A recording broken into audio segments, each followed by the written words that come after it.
Marine drive. दोस्तों, मुंबई एक ऐसा शहर जो कभी नहीं सोता। दिन हो या रात, यहाँ की सड़कें हमेशा लोगों से भरी रहती हैं। और अगर बात मरीन ड्राइव की हो तो आधी रात के बाद भी यहाँ समंदर की ठंडी हवाओं का आनंद लेने वालों की कमी नहीं होती। लेकिन कहते हैं, हर चमकती जगह के पीछे एक ऐसा अंधेरा छिपा होता है जिसके बारे में बहुत कम लोग जानते हैं। आज मैं आपको जो कहानी सुनाने जा रहा हूं वो है आरव नाम के एक युवक की, एक ऐसी घटना जिसने उसकी पूरी जिंदगी बदल कर रख दी। आरव मुंबई की एक बड़ी कंपनी में काम करता था। उसका ऑफिस मरीन ड्राइव से ज्यादा दूर नहीं था। रोज ऑफिस खत्म होने के बाद वो कुछ देर मरीन ड्राइव पर बैठकर समंदर की लहरों को देखता था। उसे लगता था कि वहां बैठते ही दिन भर की सारी थकान और तनाव खत्म हो जाता है। लेकिन कुछ दिनों से ऑफिस में काम इतना बढ़ गया था कि उसे देर रात तक रुकना पड़ता था। फिर भी वो घर जाने से पहले मरीन ड्राइव जरूर जाता था। एक रात ऑफिस का काम खत्म होते होते रात के 2 बज गए। आरव हमेशा की तरह मरीन ड्राइव पहुंचा, लेकिन उस रात कुछ अलग था।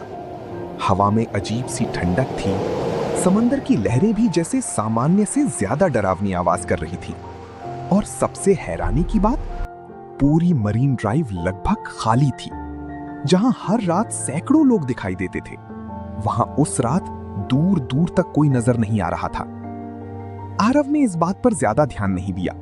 उसने कानों में ईयरफोन लगाए और धीरे धीरे चलते हुए गाने सुनने लगा।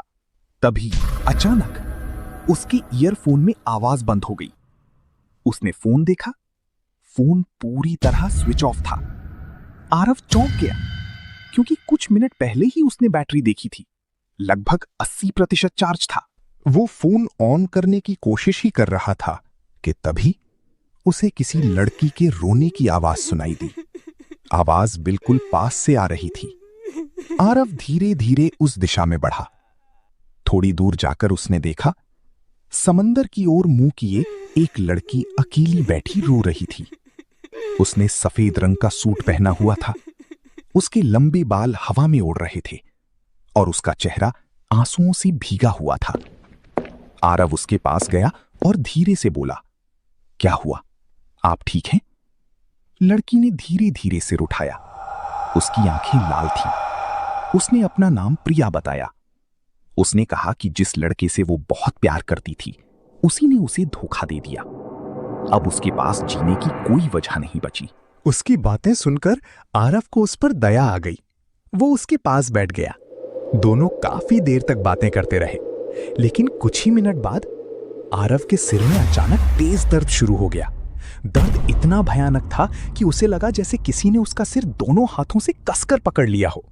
उसकी आंखों के सामने अंधेरा छाने लगा और अगले ही पल वो बेहोश होकर वहीं गिर पड़ा। जब उसकी आंख खुली, सुबह हो चुकी थी। वो मरीन ड्राइव पर अकेला लेटा हुआ था। प्रिया वहां नहीं थी। उसे कुछ भी समझ नहीं आया। उसे सिर्फ इतना याद था कि वो रात भर प्रिया से बातें कर रहा था। अगली रात ऑफिस खत्म होते ही वो फिर मरीन ड्राइव पहुंच गया। इस बार वो सिर्फ प्रिया को ढूंढ रहा था। करीब 3 बजे उसे वही लड़की उसी जगह बैठी दिखाई दी। आरव ने पिछली रात के बारे में पूछा। प्रिया मुस्कुराकर बोली, तुम बहुत थक गए थे, इसलिए यहीं सो गए थे। आरव को उसकी बात सच लगी।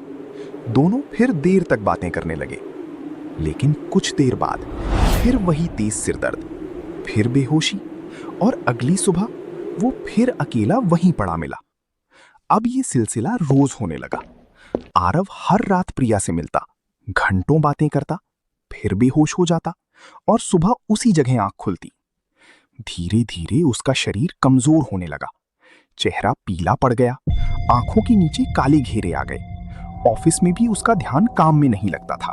एक दिन उसके दोस्त ने उसकी हालत देखकर पूछा, क्या बात है, तुम हमेशा थके थके से रहते हो? तब आरव ने उसे प्रिया के बारे में सब कुछ बता दिया। तभी उसके दोस्त ने कहा, कल रात मैं भी मरीन ड्राइव गया था। मैंने तुम्हें वहां देखा था। तुम बिल्कुल अकेले बैठे अपने आप से बातें कर रहे थे। तुम्हारे साथ वहां कोई लड़की नहीं थी। शायद तुम उसी प्रिया की बात कर रहे हो जिसने 2 साल पहले अपने प्रेमी की याद में मरीन ड्राइव में कूदकर अपनी जान दे दी थी। ये सुनते ही आरव की रूह कांप उठी। वो गहरी सोच में पड़ गया। जिस लड़की से वो हर रात मिलता था, क्या वो सचमुच 2 साल पहले मर चुकी थी? उसे इस बात पर बिल्कुल भी यकीन नहीं हुआ। उसी रात वो फिर से प्रिया से मिलने मरीन ड्राइव पहुंच गया। अपने सारे शक दूर करने के लिए उसने चुपके से मोबाइल निकालकर प्रिया की एक तस्वीर खींच ली, लेकिन तस्वीर में प्रिया दिखाई ही नहीं दी। उसकी जगह एक काली सड़ी हुई औरत खड़ी थी। ये देखकर आरव की रूह कांप उठी। वो वहां से भागने ही वाला था कि उस औरत ने एक लंबी भयानक चीख मारी और अगले ही पल आरव वहीं बेहोश होकर गिर पड़ा। जब अगली सुबह उसकी आंख खुली तो वो मरीन ड्राइव पर ही पड़ा हुआ था।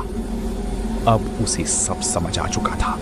जिसे वो अब तक एक सामान्य लड़की समझ रहा था, वो कोई इंसान नहीं बल्कि एक चुड़ैल।